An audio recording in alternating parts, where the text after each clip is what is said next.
Welcome. I'm very excited to be welcoming Mel and JC to this session. We're going to be talking about branding.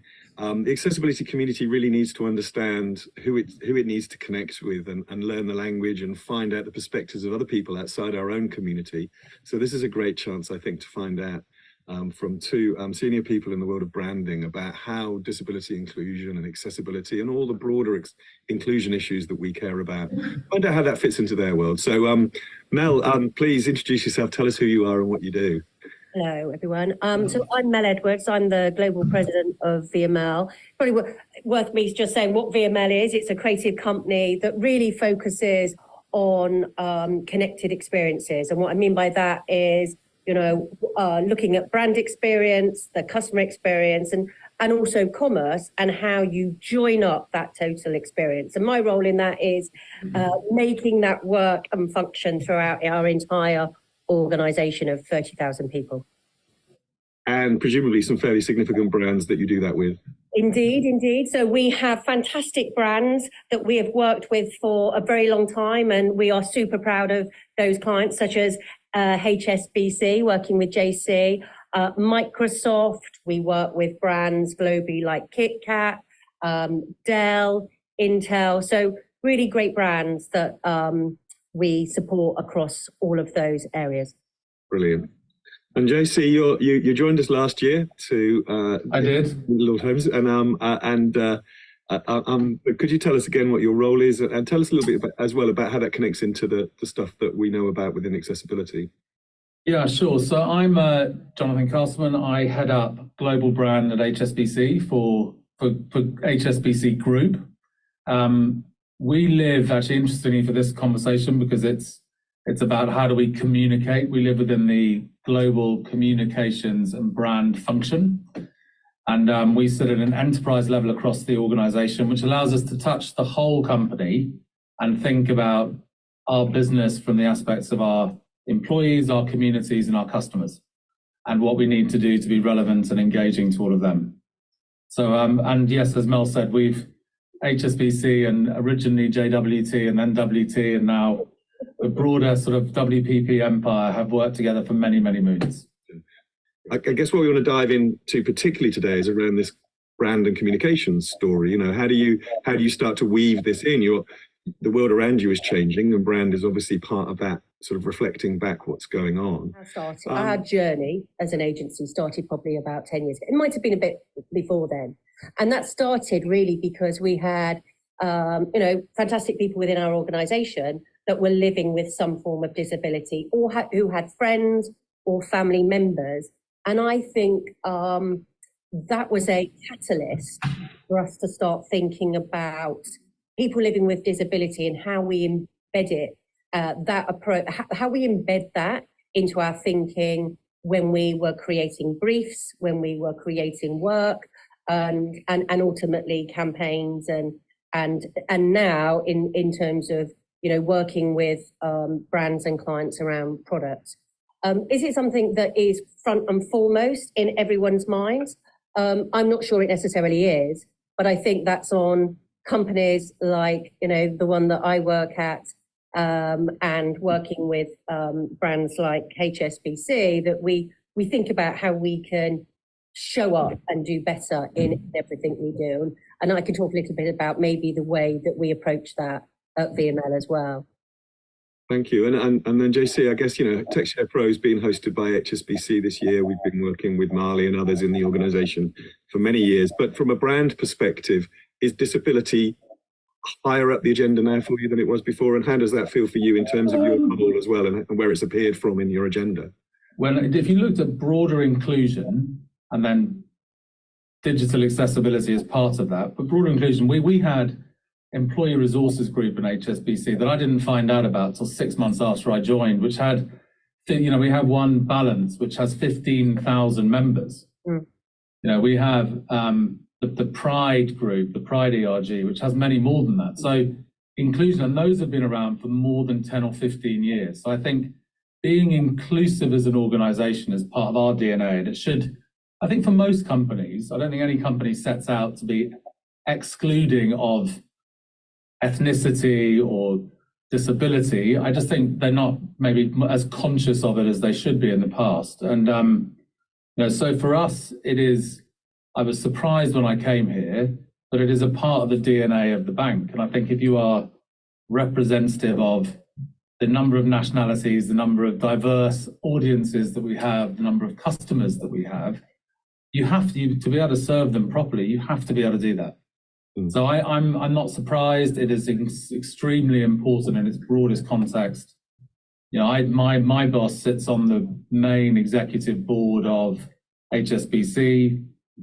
His boss is the group CEO. This is an agenda item for him. It's in his objectives, and it's kind of, we wire it into our operating model for the organization.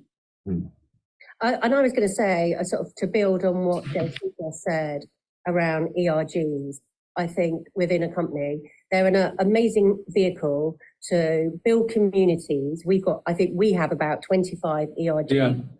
And similarly, you can have, and anyone can be part of those so that they have a voice, and that what we are doing as a company internally, but also how we work with brands, is reflective of those ERGs. And sorry, one last build on that, because I think it's important, is it means that we have communities in our organizations that understand authentically, have walked in those shoes, have lived those experiences. That means that when we do communicate about them, or we build the tools to alleviate some of those challenges, it's from a first-hand basis, not an implied knowledge basis, and that's key. Yeah. So we have a really simple purpose, which is opening up a world of opportunity, which was also our customer promise. And we decided 3 years ago with my head of digital accessibility that our ambition was really simple, is to be the most digitally accessible bank in the world. Because what could be a better living proof point of us opening up a world of opportunity than being the most accessible bank that we could possibly be? I mean, it was actually us walking and living our purpose, and that's how we think about it. We're getting both from a product point of view. The way we do that is we build the products with the end user. We don't build it for the end user, and that's really important. Yep. But we also, because we believe that we've got quite a lot to share, and there are certain things, particularly in banking, it's a competitive world. You don't want to do anything, you don't want to share any. But actually, we feel quite the opposite. We want to raise the floor on digital accessibility completely. So this year, for example, we've been actually doing external coaching and training courses where we're giving away our knowledge. So 1,000 different companies 1,000 different people we want to train outside of our organization. And that's from 90 different businesses, including other financial services companies. So, if we can start to raise the floor everywhere, that's going to be good for everyone. Competition is good. And then that will drive forward more innovation and more development and more things like CAI, because we also understand that if we make all of our content accessible, it's better for everybody, not just for people with disabilities. So that we get a lot of our inspiration from the community itself and through innovating through that.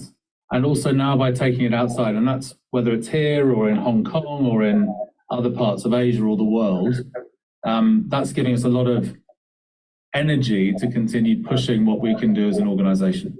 And I was going to say, off the back of what JC said, which it's just about making everything open, isn't it? It's like it's open source in a way, but coming from HSBC. But I think that's the right approach, because if you don't know, you don't know, and you don't know what's out there. So how can you support everybody? And I definitely think there was a time, if I'm honest, here, if I go back sort of 10 years ago, that you would create work for brands, and then, if I'm honest, you might go, did we double think? We might need to just double check with somebody in the team that might have some form of impairment, disability. And now what we do, we have inclusive experience practices across the network that help with the IDH. So we start with the brief, we think about the brief. So when we receive a brief from a client, we think about all audiences. So how can we make it inclusive? again, without alienating specific audiences that we need to target, of course. And then when we move that through to ideation and then to execution, rather than it's an add-on. Because if it's an add-on, back to, I think, what you said at the beginning, you can see it, you can feel that when you see work externally, you know that you're like, oh, it's not been created in the right way. And I think, and that's for all of us to solve, right, in terms of moving forward. What are the stats, Mark? There's 1.2 billion people around the world identify with a disability. Yeah. You know, even if you looked at it through the rather, prosaic view of the economic opportunity, it's $1.9 trillion or something. So it's good business to be accessible. Yeah. And it's right socially to be accessible. Yeah. Well, I think equally we were talking separately on another panel about the knock-on effect that if you're going to go on holiday and you're disabled, then so's your family. And so you're going to choose an experience that's accessible. If you're banking and you're sorting out your banking and you have accessible needs, then your family and other dependents are going to come along with you on the journey. So it's not just that single person effect; it's actually the spend that they represent and their spending power in connection to all of the daily lives and the way that they're trying to live. So, I'm going to bring us to the final question in terms of what's next. JC, in terms of HSBC and brand, where do you think that's going in terms of the inclusion stuff and the journey that you're on? You're saying you're feeling that you've put the groundwork in, you feel confident about this sort of stuff. Is that the direction, do you think? Look, I think we would be honest to say that we are on a journey. We've still got a lot of work to do, but we think we're heading in the right direction. We are very committed to making, I think if you think about digital accessibility, the customer journeys and the products and services, we're building those, and it's part of our, we call them FIMs. There are sort of regulations internally that everything has to be accessible. So there's even if it's not a law in a country, we are imposing it so that we are accessible everywhere. So it's our standards, it's our base level that we want to go to. And it's as important that we apply the same to our internal systems so that people can work here. And I've talked about training the thousands. We've got a huge sort of internal training program that we're doing, which is important because they're our biggest ambassadors. And we're just starting an internship program for people with disabilities so that we can start to bring those skills into the organization properly. And so look, there's lots more that we need to do. Yeah. And we want our customers and our partners like Mel to keep on pushing us to do more and be better. And likewise, we will obviously push all of our partners and suppliers and everything else to be inclusive by design as well. I think that's right. I think from an internal perspective, and I put my WPP hat on now for a second, and I think about Microsoft's Horizon 1, Horizon 2, Horizon 3. We are absolutely on that journey and working with people like Rachel, who's our CIO at WPP. She's embedding that into our entire organization.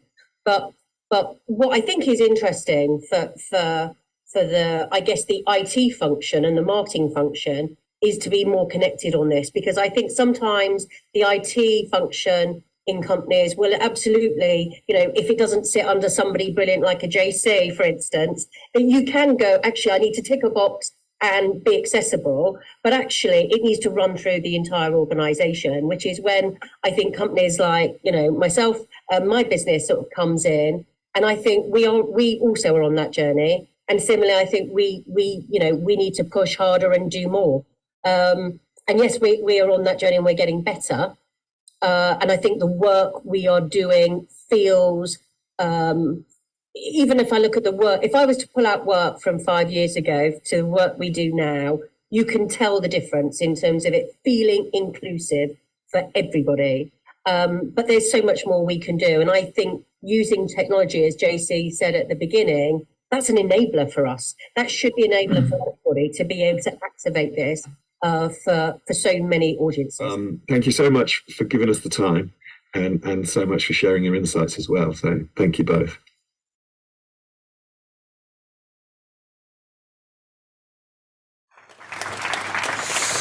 So I think it is really genuinely interesting thinking about 7 years ago at the beginning of TechShare Pro, hearing somebody in those sorts of positions use all the words that we use every day, including the word journey.